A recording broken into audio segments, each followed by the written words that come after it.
नमस्कार दोस्तों, राजस्थान के सबसे लोकप्रिय चैनल लक्ष्य एजुकेशन में आपका हार्दिक स्वागत है। दोस्तों, हमारे चैनल के माध्यम से आपको कक्षा 10वीं की राजस्थान अध्ययन की पुस्तक का अध्ययन करवाया जा रहा था, जिसका चैप्टर नंबर 11 जो अंतिम चैप्टर है, जो आरपीएससी रीट पटवार पुलिस और हाई कोर्ट ग्रुप डी के लिए और साथ में राजस्थान के अन्य प्रतियोगी परीक्षाओं के लिए महत्वपूर्ण रहने वाले हैं। तो दोस्तों, आज का टॉपिक है राजस्थान के प्रमुख व्यक्तित्व। राजस्थान में कौन कौन से व्यक्तित्व के प्रतिभा के धनी व्यक्ति यहाँ पैदा हुए हैं, उन्होंने क्या क्या कार्य किए हैं, उन सभी के बारे में आज हम अध्ययन करेंगे। तो दोस्तों, एक बार इस वीडियो को सभी विद्यार्थी शुरू से और अंत तक देखना न भूलें, और साथ में जो भी विद्यार्थी मेरे चैनल पर नए हैं, चैनल को कर लीजिए सब्सक्राइब, बेल आइकन को कर लीजिए प्रेस, जिससे आने वाले प्रत्येक वीडियो का नोटिफिकेशन आपको मिलता रहेगा। तो दोस्तों, देखते हैं राजस्थान के प्रमुख व्यक्तित्व।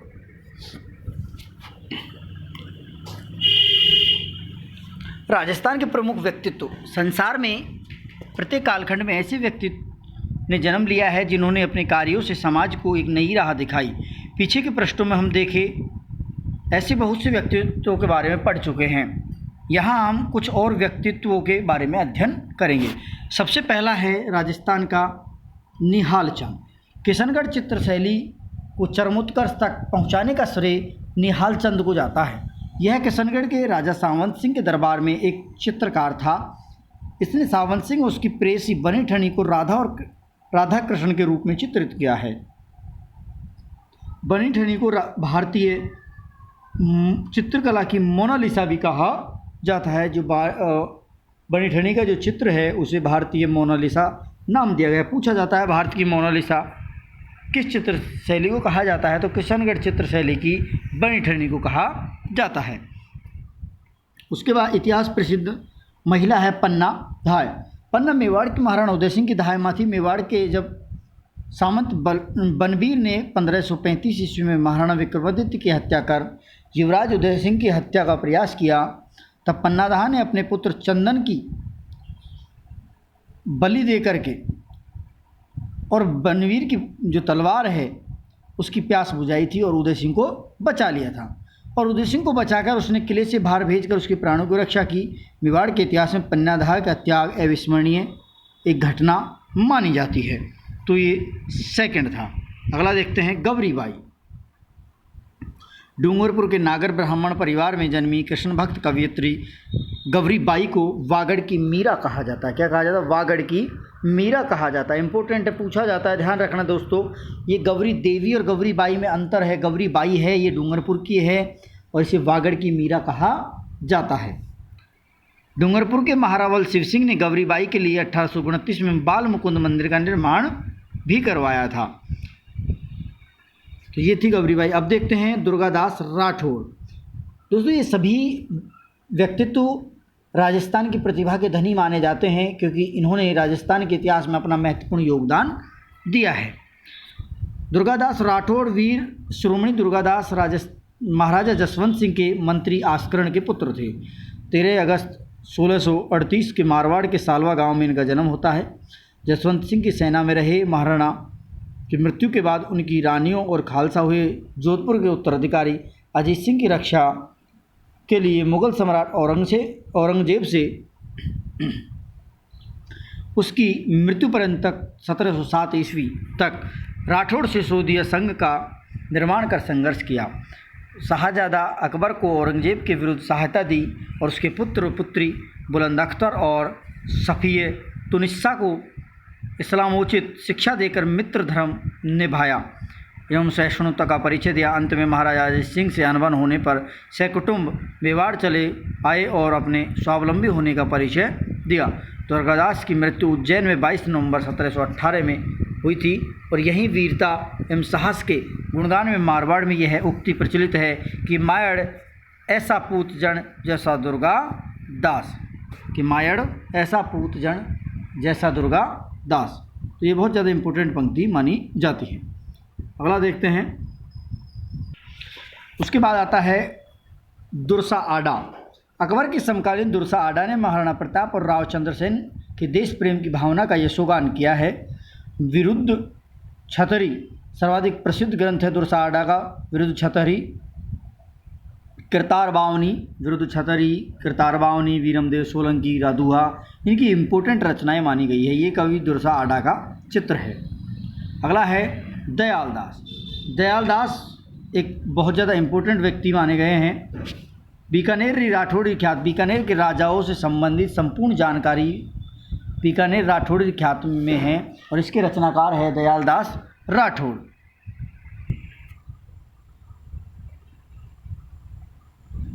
इसके रचनाकार दयाल दास का जन्म 1798 ईस्वी में बीकानेर के कुड़िया नामक गांव में हुआ। दयाल दास ख्यात के हस्तलिखित प्रति राठौड़ वंश की उत्पत्ति से लेकर महाराजा सरदार सिंह के राज्यारोहण तक का इतिहास लिखा गया है। इस ख्यात में बीकानेर राजवंश का विस्तृत वर्णन है। मुगल मराठों के राठौड़ों से संबंध, फरमान, निशान आदि की राजस्थानी में अनुवाद और बीकानेर के प्रशासनिक व्यवस्था को समझने का महत्वपूर्ण स्रोत माना गया है। तो ये दयाल दास के द्वारा रचित है बीकानेरी राठौड़ी ख्यात। और बीकानेर दयाल दास का जन्म कहाँ हुआ? बीकानेर के कुड़िया ही गांव में। अगला है कवि राजा श्यामल दास। कवि राजा श्यामल दास हैं मेवाड़ के महाराणा शंभू सिंह और उनके पुत्र महाराणा सज्जन सिंह के दरबारी कवि। कविराज श्यामल दास का जन्म 1836 में धोकलिया भीलवाड़ा में हुआ। कहाँ हुआ? 1836 में धोकलिया भीलवाड़ा में हुआ। और मेवाड़ के महाराणा शंभू सिंह के आदेश पर इन्होंने मेवाड़ राज्य का इतिहास लिखना शुरू किया। पूछा जा सकता है कि श्यामल दास किस शासक के दरबार में थे? तो शंभू सिंह के दरबार में थे। राज्य का इतिहास लिखना शुरू किया जो वीर विनोद नामक ग्रंथ। श्यामल दास का ग्रंथ बहुत ज़्यादा इंपॉर्टेंट है। वीर विनोद कौन सा है दोस्तों? वीर विनोद किसने लिखा? श्यामल दास ने। ब्रिटिश भारत सरकार ने इन्हें केसर ए हिंद की उपाधि दी। किसकी दी? केसर ए हिंद की उपाधि दी गई थी। महाराणा मेवाड़ ने इनको कविराजा की उपाधि से विभूषित किया। गौरीशंकर हीराचंद ओझा दूसरे राजस्थानी कवि हैं। पुरातत्ववेत्ता गौरीशंकर हीराचंद ओझा का जन्म रोहिड़ा सुरही में हुआ 1863 में। आप डेट ना ध्यान रख करके दोस्तों इनका जन्म स्थान ध्यान रखें। कविराज श्यामल दास भीलवाड़ा के धोकलिया गांव में, हीराचंद ओझा का रोहिड़ा सिरोही में, और जो गौरीचंद हीराचंद ओझा है उनकी प्राचीन लिपि का अच्छा ज्ञान होने के कारण उन्होंने भारतीय प्राचीन लिपि माला नामक एक ग्रंथ भी लिखा था। ये पूछा गया है अभी BSTC में ये क्वेश्चन पूछा गया था कि भारतीय प्राचीन लिपि माला ग्रंथ किसके द्वारा लिखा गया है? तो गौरीचंद हीराचंद ओझा के द्वारा ये लिखा गया है। अंग्रेजों ने इसे महोपाध्याय या राय बहादुर की उपाधि भी दी गई थी। बहुत ज़्यादा इम्पोर्टेंट है गौरीशंकर हीराचंद ओझा। इसके बाद आता है बीरबल सिंह। गंगानगर जिले के रायसिंह नगर में जन्मे बीरबल सिंह बीकानेर प्रजा परिषद के सदस्य थे। सामंती अत्याचारों का विरोध करने तथा नागरिक अधिकारों की प्राप्ति के हर आंदोलन में अगवा रहते थे। प्रजा परिषद ने 30 जून 1946 को रायसिंह नगर में एक कार्यकर्ता सम्मेलन कर भावी रणनीति पर विचार किया। 1 जुलाई 1946 के दिन झंडा अभिवादन के तहत कार्यकर्ता हाथों में तिरंगे झंडे लिए सम्मेलन स्थल पर पहुंचे। इसी बीच रेलवे स्टेशन पर कार्यकर्ताओं की गिरफ्तारी और उन पर जुल्म की सूचना पाकर बीरबल सिंह के नेतृत्व में कार्यकर्ता हाथ में तिरंगा लिए स्टेशन की ओर बढ़ने लगे, जिससे घबरा कर सरकारी अधिकारी ने गोली चलवा दी। इन्हीं में से एक गोली का शिकार बीरबल सिंह बना, लेकिन उसने तिरंगे को गिरने नहीं दिया। घायल अवस्था में बीरबल सिंह के बोल फूट रहे कि झंडा ऊंचा रहे हमारा, झंडा ऊंचा रहे हमारा। ये पंक्ति आपसे पूछी जा सकती है, ध्यान रखना। ये राजस्थान से संबंधित है और ये किसने कही थी? बीरबल सिंह ने। क्योंकि झंडा ऊंचा रहे हमारा ये भारत के इतिहास में अलग कहा है और राजस्थान के इतिहास में किसने कहा है? बीरबल सिंह ने। इसके बाद आता है विजयदान देथा उर्फ बिज्जी। इनका क्या नाम है? बिज्जी नाम है। 1 सितंबर 1926 को बोरुंदा जोधपुर में जन्मे विजयदान देथा की प्रसिद्ध कृतियाँ है वातारी फुलवारी, बापू के 3 हत्यारे, चौधरायनी की चतुराई, दुविधा, अलेखू हिटलर आदि इनकी महत्वपूर्ण रचनाएं मानी गई हैं। ये रूपायन संस्थान बोरुंदा के संस्थापक हैं बिज्जी नाम से मैंने अभी आपको बताया, उपनाम से विजयदान देथा। 1974 में केंद्रीय साहित्य अकादमी पुरस्कार मिला। 1992 भारतीय भाषा परिषद पुरस्कार, बिहारी पुरस्कार 2002, 2006 में साहित्य चूड़ामणि पुरस्कार, पद्मश्री 2007 में, 2012 में राजस्थान रत्न से सम्मानित हैं। उनकी एक लोक कथा पर मणि कौल ने सबसे पहले एक फिल्म बनाई जिसे कहते हैं दुविधा, और इसी कथा पर अमोल पालेकर ने एक फिल्म बनाई थी पहेली। तो दोस्तों ये थी विजयदान देथा के बारे में संपूर्ण जानकारी। और एक आपको ध्यान रखना है, इनकी एक रचना है जो ज़्यादातर पूछी जाती है, चरणदास चोर। चरणदास चोर इनकी पिछली बार राजस्थान पुलिस में पूछी गई एक रचना है। तो आपको ध्यान रखना है, विजयदान देथा की सबसे इम्पोर्टेंट रचना है चरणदास चोर। उसके बाद राजस्थान के इतिहास में जानी मानी हस्ती है कन्हैयालाल सेठिया। लोकप्रिय गीत धरती धौरारी और अमर लोकप्रिय गीत पाथल और पीथल के यशस्वी रचयिता साहित्यकार कन्हैयालाल सेठिया का जन्म 11 सितंबर 1919 को राजस्थान के सुजानगढ़ चूरू में हुआ है। इनकी रचनाएं हैं जो काफ़ी हैं, जो मैंने आपको कन्हैयालाल सेठिया जब पढ़ाया था पिछले चैप्टरों में तब मैंने बता दिया था। अगला है अल्लाह जिल्ला भाई। अल्लाह जिल्ला भाई दोस्तों, ये जो व्यक्तित्व मैं जो आपके लिए आज लेकर के आया हूँ, एक बार सभी विद्यार्थियों से मेरा निवेदन है कि एक बार इस वीडियो को शुरू से अंत तक देखना न भूलें, और जिस भी विद्यार्थी को समस्या है कमेंट बॉक्स में कमेंट करें और उसका क्वेश्चन डालें जिससे हम आपको उसका जवाब बता सकें।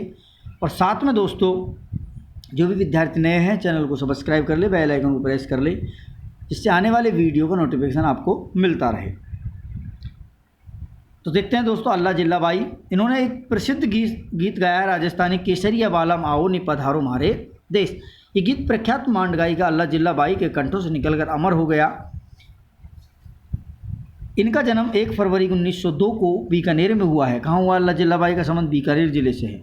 मांड गायिका में विशिष्ट योगदान के लिए 1982 में पद्मश्री से सम्मानित किया और बाईजी को सन 1983 में रॉयल अल्बर्ट हॉल में BBC लंदन द्वारा कोर्ट सिंगर का अवार्ड भी दिया गया। दोस्तों ये विश्व में मांड गायिका के लिए फेमस मानी जाती है। अगला है गौरी देवी। अभी इससे पहले मैंने आपको गौरी बाई पढ़ाया था जो डूंगरपुर की हैं और वागड़ की मीरा कहलाती हैं। मांड गायन शैली को देश विदेश में ख्याति दिलाने वाले लोक गायिका गौरी देवी का जन्म 1920 में जोधपुर में हुआ। इनका संबंध किस जिले से है? जोधपुर जिले से। इन्हें विरासत में मिला। इनके माता पिता दोनों बीकानेर दरबार की सीमित संगीत प्रतिभाएं थी। मास्को में आयोजित भारत महोत्सव में गौरी देवी ने मांड गायिका से श्रोताओं को सम्मोहित कर प्रदेश में अपना नाम रोशन किया है। अगला है कंपनी हवलदार मेजर पीरू सिंह, जो हमारे देश के वीर जवान थे। 20 मई 1918 को रामपुरा बेरी झुंझुनू में जन्मे पेरू बीरू सिंह 1936 में 6ठी बटालियन राजपूताना राइफल्स में भर्ती। 18 जुलाई 1948 को 6 राजपूताना राइफल्स के CHM पीरू सिंह को जम्मू कश्मीर में तिथवाल में शत्रुउदय अधिकृत एक पहाड़ी पर आक्रमण कर उस पर कब्जा करने का काम सौंपा। अपने अंतिम सांस लेने से पहले उन्होंने दुश्मनों तो ठिकानों को नष्ट कर दिया और इन्हें मरणोपरांत परमवीर चक्र से सम्मानित किया। परमवीर चक्र से सम्मानित होने वाले ये पहले भारतीय माने जाने, इम्पोर्टेंट है ध्यान रखना, परमवीर चक्र से सम्मानित होने वाले पहले राजस्थानी कौन है? भारतीय नहीं दोस्तों, सॉरी, राजस्थानी कौन है? तो वो है मेजर पीरू सिंह। ये क्वेश्चन पूछा जा सकता है। अगला है मेजर शैतान सिंह। बाणासुर के शहीद के नाम से प्रख्यात, बाणासुर के शहीद के नाम से प्रख्यात मेजर शैतान सिंह का जन्म 1 सितंबर 1924 को जोधपुर के फलोदो तहसील के बाणासुर गांव में हुआ। शैतान सिंह भारतीय सेना में भर्ती हो गए। 17 नवंबर 1962 को जब चीन ने लद्दाख क्षेत्र के चुशुल चौकी पर आक्रमण किया, उस समय चौकी की रक्षा की जिम्मेदारी मेजर शैतान सिंह की चार्ली कंपनी को दी गई थी। अपने 120 साथियों के साथ अब चीनी सेना को 2 बार पीछे हटने पर मजबूर कर दिया। जब उनके पास केवल 2 सैनिक शेष रह गए और स्वयं भी बुरी तरह घायल हो गए तो उन्हें दोनों सैनिकों को पीछे चौकी पर सूचना देने के लिए भेज दिया और स्वयं अकेले ही गोलीबारी करते हुए 38 वर्ष की आयु में 18 नवंबर 1962 को मातृभूमि के एक लाडले ने शत्रु से लड़ते हुए अपने प्राणों की कुर्बानी दे दी गई। मेजर शैतान सिंह को मरणोपरांत परमवीर चक्र दिया गया था। इन्हें भी परमवीर चक्र से सम्मानित किया गया, लेकिन पहले भारतीय है मेजर पीरू सिंह। स्वामी केशवानंद। शिक्षा संत के रूप में प्रसिद्ध स्वामी केशवानंद का जन्म सीकर के मंगलूणा गांव में हुआ। 1883 में चौधरी ठाकर सिंह के घर इनके बचपन का नाम बिरमा था। क्या नाम था? बचपन का नाम बीरमा। गांधी जी से प्रभावित होने के कारण 1921 से 31 तक स्वाधीनता आंदोलन में भाग लिया। जेल यात्राएं भी की। केशवानंद ने 1932 ईस्वी में संगरिया में जाट विद्यालय का संचालन संभाला और उसे मिडिल स्तर से महाविद्यालय तक पहुंचाया, जिसमें कला, कृषि विज्ञान महाविद्यालय और अतिरिक्त शिक्षक प्रशिक्षण महाविद्यालय, संग्रहालय, ग्रामोत्थान विद्यापीठ बनाया। 1944 से 56 ईस्वी तक बीकानेर के रेगिस्तानी गांवों में लगभग 300 पाठशालाएँ खुलवाई तथा अनेक स्थानों पर चलते फिरते वाचनालय, पुस्तकालय भी स्थापित करवाए थे। तो स्वामी जो केशवानंद नाम से जो स्कूल कॉलेज भी चलती है, तो इन्हीं संत के द्वारा ये प्रभावित किए हैं, क्योंकि इन्होंने इसको आगे बढ़ाया है। पंडित झाबरमल शर्मा पत्रकारिता के भीष्म पिता कहलाते हैं और कपूर चंद कुलिस के पिता और गुलाब कोठारी के दादा। पंडित झाबरमल शर्मा का जन्म जसरामपुर में 1880 में हुआ। 1905 में दुर्गा प्रसाद मिश्र ने झाबरमल को हिंदी पत्रकारिता और संपादन की शिक्षा दी। उन्होंने अनेक पुस्तकों का संपादन किया, जिनमें सीकर का इतिहास, खेतड़ी नरेश, विवेकानंद, आदर्श नरेश, अरविंद चरित, गीता रहस्य सार, आत्मज्ञान शिक्षा, तिलक गाथा, भारतीय गोधन आदि प्रमुख रचनाएं मानी जाती हैं। इसके बाद आता है आचार्य तुलसी। आचार्य तुलसी बहुत इंपॉर्टेंट है, ध्यान रखना दोस्तों। जो भी विद्यार्थी इस चैनल पर वीडियो को देखते हैं वो एक बार वीडियो को शुरू से अंत तक देखें, क्योंकि आप शुरू से अंत तक नहीं देखोगे तो इस वीडियो का लाभ निश्चित है ले नहीं पाओगे और आप एग्ज़ाम में 1 या 2 प्रश्न का लाभ नहीं मिलेगा। इसलिए सभी विद्यार्थी एक बार इस वीडियो को शुरू से अंत तक देखें, और जो भी विद्यार्थी मेरे चैनल पर नए हैं, चैनल को सब्सक्राइब करें, बेल आइकन का प्रेस करें, लाइक करें, लिंक को शेयर करें। अब देखते हैं दोस्तों, आचार्य तुलसी अणुव्रत आंदोलन चलाया था। इन्होंने कौन सा आंदोलन चलाया था? अणुव्रत आंदोलन के प्रेरणा माने जाते हैं, अणुव्रत आंदोलन के। आचार्य तुलसी का जन्म 20 अक्टूबर 1914 को नागौर के लाडनू कस्बे में हुआ। वर्तमान में लाडनू झुंझुनू में पड़ता है, ध्यान रखना दोस्तों। 22 वर्ष की आयु में 13 पंथ संघ के 9वें आचार्य बनाए गए। नैतिकता के उत्थान में के लिए उन्होंने 1949 ईस्वी में अणुव्रत आंदोलन का सूत्रपात किया। इससे जनमानस को जोड़ने हेतु 1 लाख किलोमीटर की पदयात्रा की। आचार्य तुलसी का संदेश है कि इंसान पहले इंसान है, फिर हिंदू या मुसलमान है। बहुत अच्छी पंक्ति है कि इंसान पहले इंसान है, फिर हिंदू और मुसलमान है। आगे देखते हैं कोमल कोठारी। कोमल कोठारी का जन्म 4 मार्च 1919 चित्तौड़गढ़ जिले कापासन कस्बे में हुआ। इन्होंने लोक संस्कृति के उन्नयन में अपना संपूर्ण जीवन लगा दिया। 1960 में जोधपुर के बोरुंदा कस्बे में रूपायन नामक एक रूपायन संस्था जोधपुर में है, जो 1960 में स्थापित की गई, और ये करने वाले कोमल कोठारी इसके संस्थापक माने जाते हैं। उसके बाद आते हैं कृपाल सिंह शेखावत। शिल्प गुरु कृपाल सिंह शेखावत का जन्म सीकर जिले के मऊ गांव में 1922 में हुआ। इन्होंने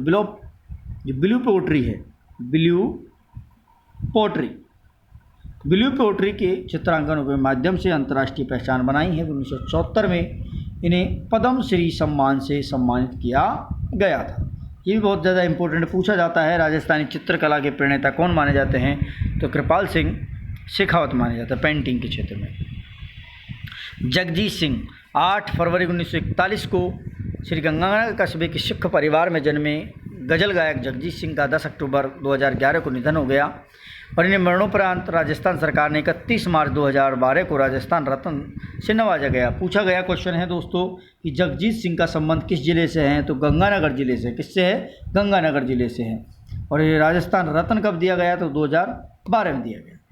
इसके बाद विश्व मोहन भट्ट 12 जुलाई 1950 को जयपुर में जन्मे। विश्व मोहन भट्ट का जन्म हुआ है 1965 ईस्वी में। इन्होंने देश विदेश में संगीत की प्रस्तुतियाँ दी है। 1994 में इन्हें विख्यात ग्रैमी अवार्ड से, जो विश्व का संगीत के क्षेत्र में बड़ा पुरस्कार है, ग्रैमी अवार्ड मिला। भट्ट ने गिटार में सितार, सरोद और वीणा के 14 तारों के अतिरिक्त तारों को सटीक और अद्भुत मुहावरों के द्वारा समन्वय करने और ये मोहन वीणा का आविष्कार किया था। किसका किया था? मोहन वीणा का आविष्कार किया। इसके बाद आता है कपूर चंद कुलिश। 20 मार्च 1926 को टोंक जिले के सोडा गांव में कपूर चंद कुलिश का जन्म। 1951 में कुलिश ने पत्रकार जीवन की शुरुआत की और 7 मार्च 1956 को सांध्यकालीन दैनिक के रूप में राजस्थान पत्रिका की शुरुआत की। पूछा जाता है राजस्थान पत्रिका की शुरुआत कब की गई, तो 1956 से की गई है दैनिक रूप से। आपातकाल 1975 के समय इन्होंने राजस्थान गाँव की यात्रा की। ग्रामीण जनजीवन व सामाजिक व्यवस्था पर मैं देखता चला गया श्रृंखला लिखी, जो राजस्थान के ग्रामीण परिवेश का प्रमाणिक दस्तावेज मानी जाती है। कपूर चंद कुलिश ने पोलम पोल नामक से ढूंढाड़ी में नियमित कॉलम लिखा, जो उनकी साहित्यिक वसीयत मानी जाती है। और अगला क्वेश्चन है, और अगला व्यक्तित्व है जयपुर फुट के जनक। ये पूछा जाएगा आपसे इस बार।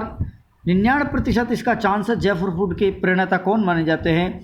तो डॉक्टर पी.के. सेठी, जो SMS अस्पताल के चिकित्सक हैं। कार्यरत रामचंद्र के सहयोग से 1969 में दिव्यांगों के लिए नकली पैर जयपुर फुट विकसित किया। इस कार्य के लिए इन्हें रेमन मैग्सेसे अवार्ड भी मिला। VC राय सम्मान, पद्मश्री सम्मान, Rotary International award for world understanding and peace पुरस्कार से सम्मानित किया गया। ये डॉक्टर पी.के. सेठी हैं, जिन्होंने जयपुर फुट का आविष्कार किया। सबसे पहले किसी व्यक्ति का पैर कट जाए तो उसके लिए नकली पैर का निर्माण किया गया था। इसका कुछ क्वेश्चन है। स्वामी केशवानंद का जन्म कहाँ हुआ? मंगलूना सीकर में हुआ। जयपुर फुट के जनक पी.के. सेठी हैं। इंसान पहले इंसान है, फिर हिंदू मुसलमान है। आचार्य तुलसी ने कहा। वागड़ की मीरा, गौरी बाई है। परमवीर चक्र से समय पहले राजस्थान पीरू सिंह है। तो ये कुछ महत्वपूर्ण क्वेश्चन थे। इसके बाद ये कुछ क्वेश्चन है। तो दोस्तों, सभी विद्यार्थियों से मेरा निवेदन है कि आज का टॉपिक जो राजस्थान के प्रमुख व्यक्तित्व है, इस वीडियो को आप शुरू से अंत तक देखना न भूलें। और साथ में जो भी विद्यार्थी मेरे चैनल पर नए हैं, प्लीज़ चैनल को सब्सक्राइब करें, बेल आइकन को प्रेस करें, लाइक करें, लिंक को शेयर करें। धन्यवाद दोस्तों।